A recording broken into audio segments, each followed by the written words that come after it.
Hi, and welcome to the Creative Content Marketer Audio Editing Part 2. We're going to cover a little bit more in depth about creating audio tracks for your marketing projects. Last time we talked about a couple of the different programs, and mostly we focused on GarageBand. Most of the programs, again, just as a reminder, kind of feature the same setup, where if you see here, we have the tracks, you have the track editing, and then you have the effects and or sound library. And then down here you have your control, which is somewhat similar to your iTunes or your multimedia player, where you have play, you have rewind, and you have record. So just getting into a little bit more of the functions. Let's just do a quick recap. With GarageBand, you'll see you have the different tracks. And by going up here to the menu, you can add a track. So depending on what you really need, whether it's a software instrument, and that usually has to do with some of the sounds that are already included in the program.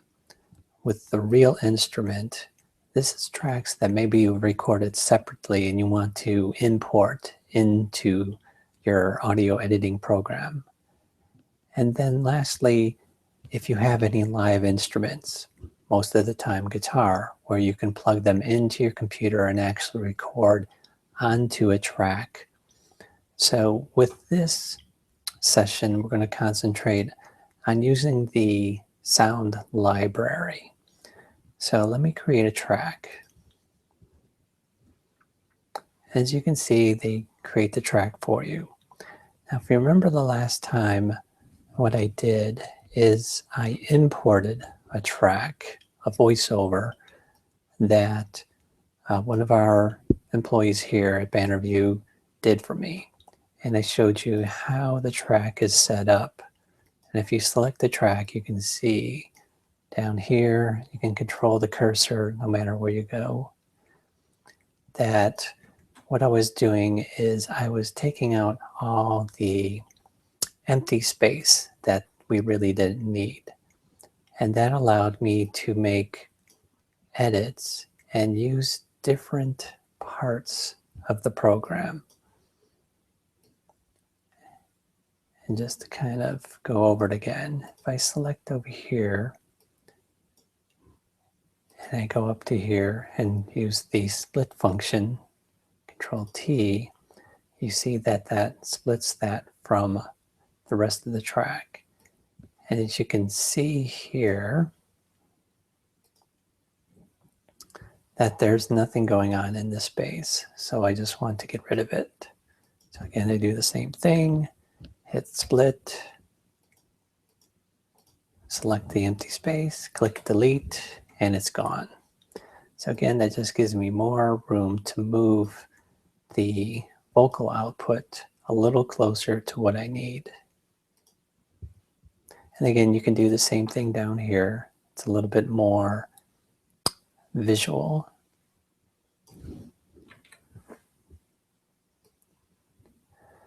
So let's go back to the track we just added. Now, as you see down here, and if you can hear that,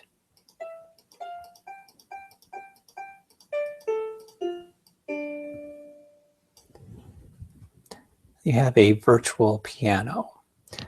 Now, you can either do it by clicking on the virtual keys.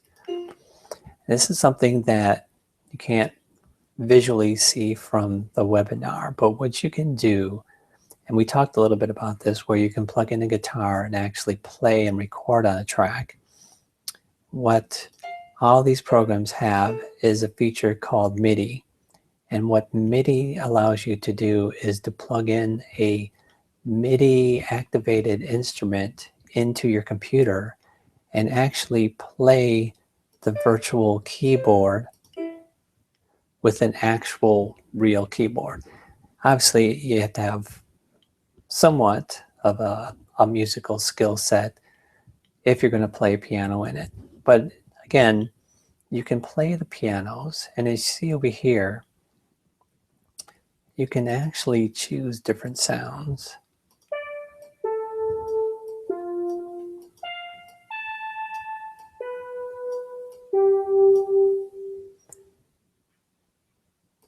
You have a synthesizer, you have strings.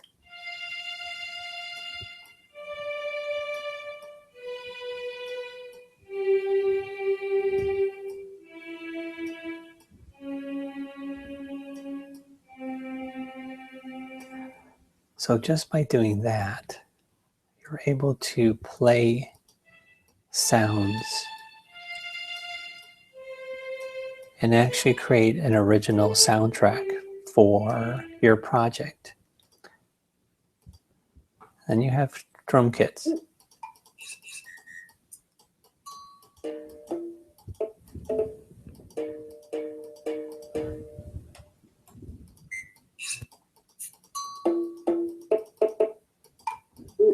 Now again, if you want to get creative, you have that option to add these sounds.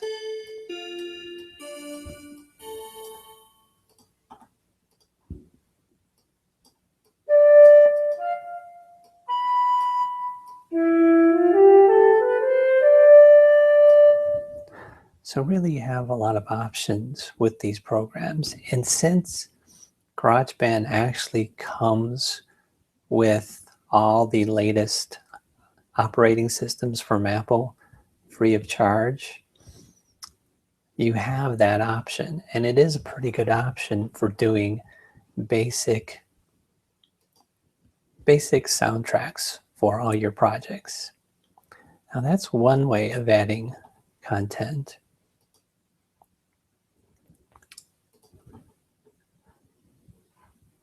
Now with this, we want to go to what we call, let's call it the loop library. And just to give you a background, loops are pre-recorded musical snippets, we'll call them, that you can drag into your program and use them and combine them in original ways. Now, if you see over here, you can see they have them separated by either emotional elements or by instrument type. I see you have guitars. And if I click on this to sample it,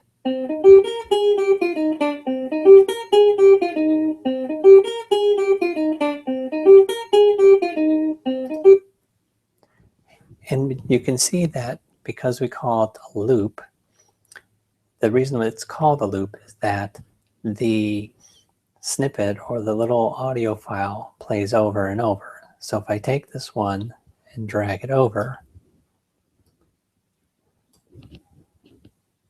and then click play,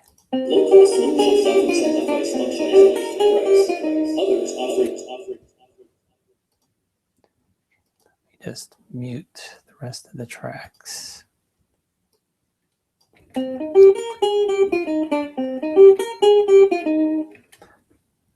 Now see, I want it to continue. So what I do is I continue to drag it, and you can see that it goes to however long I want it to go.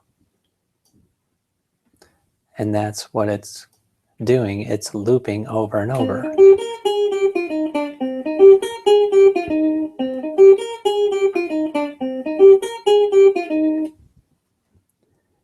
And the nice thing about that is if you want to keep your track to, if we remember from last time, usually want to try to keep your projects to anywhere between 30 seconds to 2 minutes. Just because, well, we all know attention span on the internet is a little lax nowadays. So if I wanted to go all the way to 30 seconds, just looking at the timer bar up here, You can just scroll it right there. So now we have a 30-second track. Now the other thing that you can do with these tracks is, again, you can create multiple tracks. And I think, I'm not sure, but most of the programs are unlimited. You might have up to, again, it depends on your processor. The more tracks that you have within your program, the more computing power it's going to need. So obviously having a pretty powerful computer is kind of essential if you're doing elaborate musical projects. But if you're doing just, let's say, a voiceover and maybe up to 10 different accompanying tracks, a basic computer setup should be fine. You can always add more RAM to your computer if you need, but I think most computers come with enough computing power and RAM. Plus, a lot of these programs have become more streamlined and are able to take advantage of some of the new ways that computers are being set up to provide power. Now, as I mentioned, you can mix and match different tracks with each other. And if you can see over here, just to kind of give you a quick musical lesson, you have tempo, you have key, and you have beats.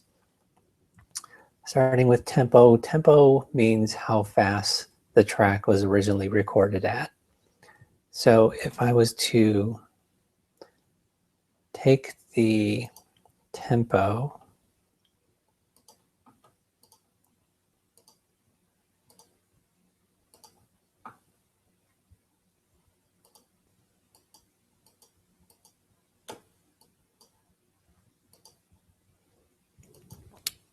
and slow it down a bit,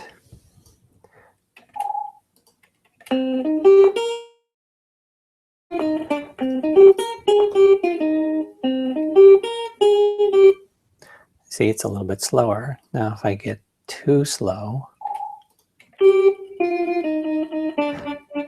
can kind of hear a little bit of warbling to it. And what that entails is that because it was recorded originally at 106, the audio quality kind of suffers because it's trying to stretch the sound out to accompany the slower tempo. Unfortunately, again, you have just so much leeway to be able to go either slower or faster. I say probably no more than 20 below or 20 above. Now, sometimes you can go a little bit faster, but obviously that's not going to really sound that great. So let's just kind of keep it around the 106. So if you stop it at like 100, still sounds pretty good. Now, key is the sound or the note that they use as the basis of what it was recorded. So the key of C means that it follows a certain note selection within the performance. And in this one, in this case, it's the guitar. So you want to try to match up the keys so it sounds basically, so it sounds like all the notes are being played correctly. And then lastly, you have beats, and that's how many beats that you have or how long the loop is going to be. So if I turn on the metronome, you'll hear a click. And if I was to count along, there'd be 8 beats within the loop. 1, 2, 3, 4, 5, 6, 7, 8. 1, 2, 3, 4, 5, 6, 7, 8. So that's how long it is.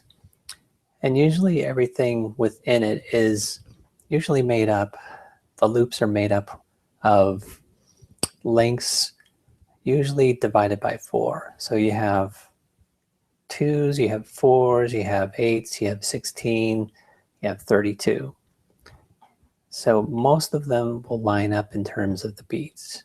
Some of them may be twice as long as another loop, but as long as they're all within the same key, you'll probably be fine. And that just helps you if you wanted to keep a beat, again, to kind of line things up to make sure that the sounds are okay with each other. Now, if I was to take, let's say, another key. So you have this one, and if I wanted to test it against another loop, so if I play,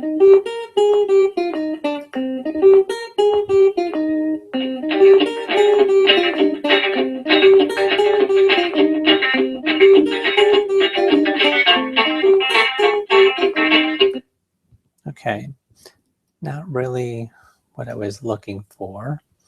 So if I go up to here, reset, and let's look at a bass guitar to go along with it.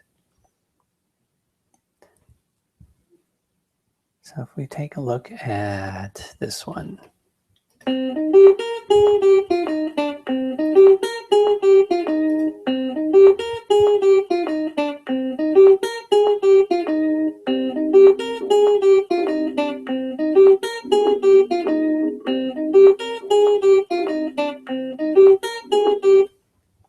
Okay, that one's a little too quiet, so let's try another one.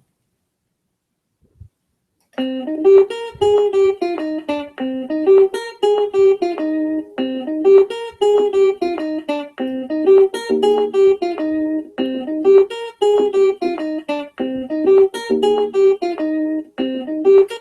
right, that one sounds pretty good, so let's drag it over. Let's stretch it out. And let's just play it again.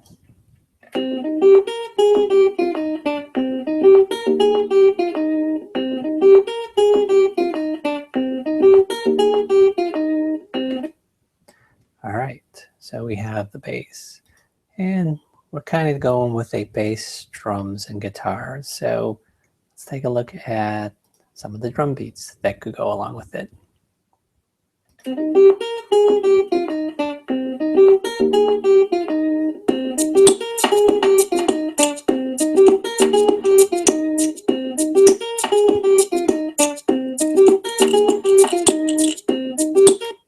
right, since it is kind of got a little Latin flavor, let's try some of the funky Latin drums down here.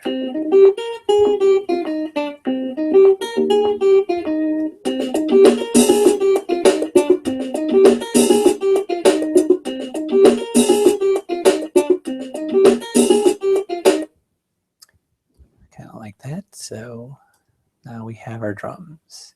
As you can see, it's actually shorter than the other ones, but because it's divided by 4s, I can just drag it and make it the length of the other ones. So now we have our bass, drums, and guitar.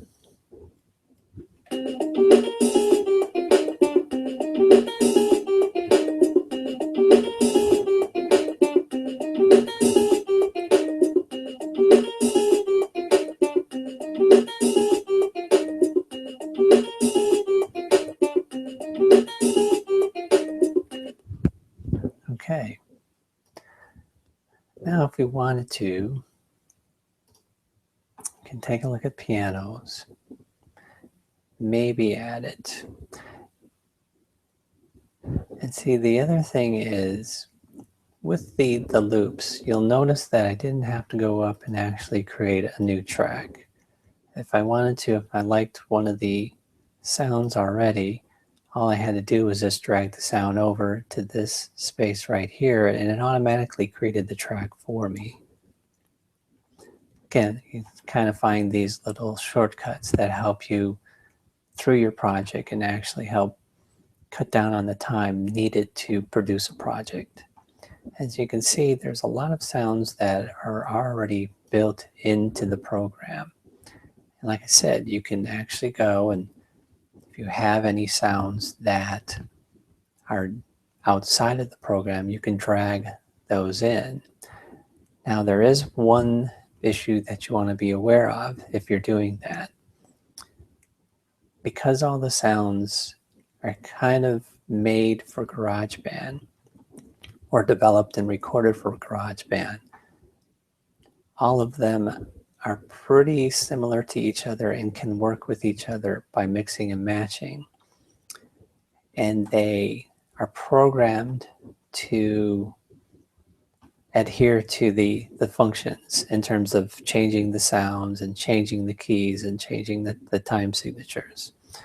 So the issue that you'll run into with sounds that are brought in or imported into GarageBand, unless they're specified GarageBand or are from a, let's say, how can I put this? From a set of sounds, and you're importing a whole set of sounds to use within GarageBand, you may run into an issue where they don't match up. And just to kind of give you an idea of what might happen is, if I was to just take this and just move them a little bit off center,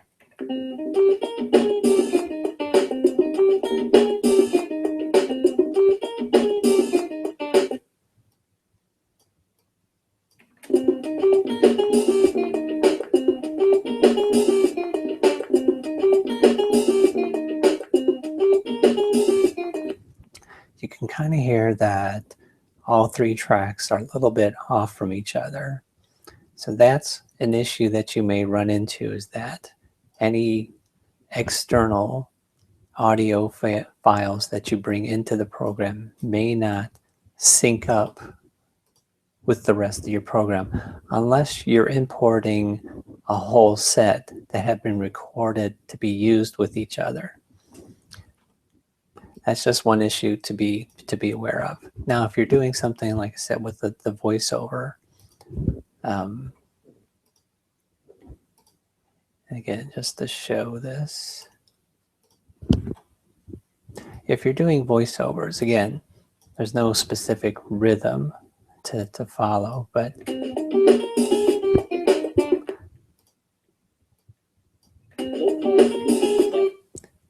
now I have to kind of turn them down a little bit. Often sacrifice functionality for price. Others, offering free options, usually require external plugins to fully operate. Your best choice is a platform that's both affordable and designed to help. So you can kind of hear that the music, and again, we'll talk a little bit about this in the next session about doing your mix down, is that you have the options of moving things around. Now with your music tracks, you want to try to keep them all synchronized. And because you have a library that all the sounds have been recorded to work with each other, it's probably a lot easier to stay with the sounds that are within GarageBand. Again, it just really depends on how experienced you are with editing programs.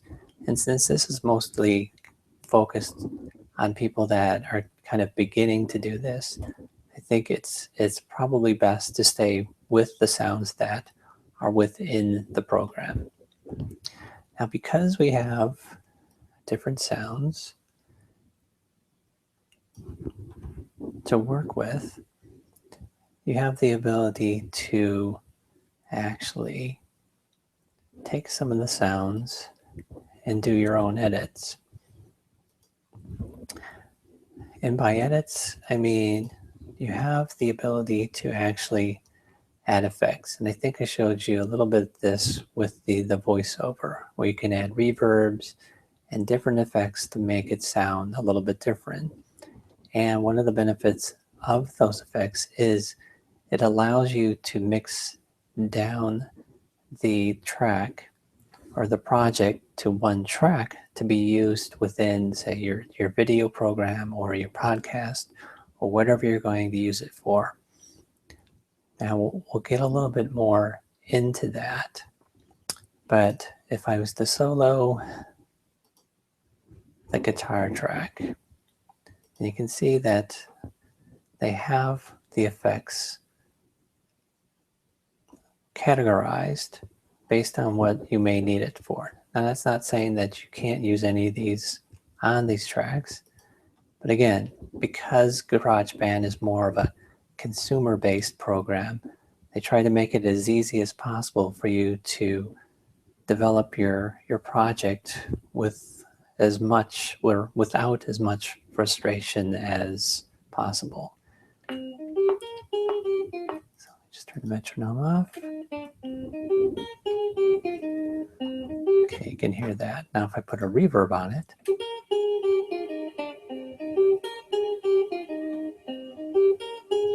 it kind of gives it a little bit fuller sound. And what that does is once you start playing around it, mixing and matching and getting ready to export the project as one single audio file for your, again, for your video project or your podcast, what that does is it gives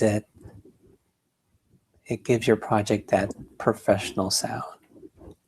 So again, you can play around with this.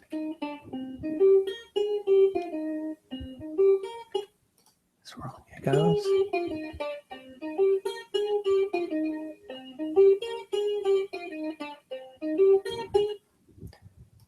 And again, you can go and solo each track.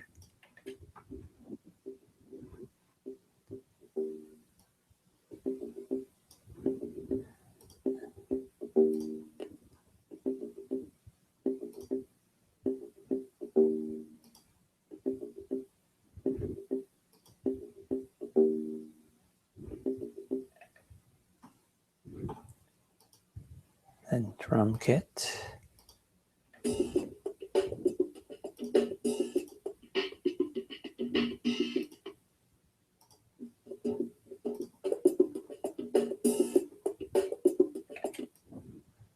So you can give your drums actually different sounds.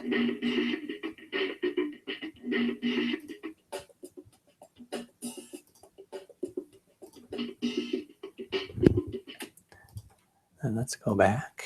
Low-cost solutions often sacrifice functionality for price. Others, offering free options, usually require external plugins to fully. So as you can see, you got your soundtrack to go along with your voiceover. Now, once you decide that you're actually happy with what you have, then you're ready for your mix down. And what that entails is making sure that all levels of the tracks are balanced and nothing is overshadowing each other. Obviously, with this voiceover track, the voiceover needs to come and be more prominent than any of the other tracks. So the music is kind of the background. So what you want to make sure of is that the sounds are balanced.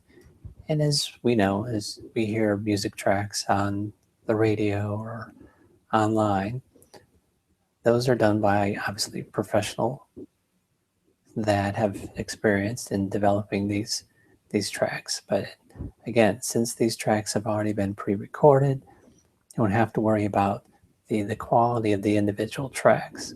And since the sounds are already pre-developed and the effects are pre-developed, all it takes is just determining what sounds best to you and then exporting it out.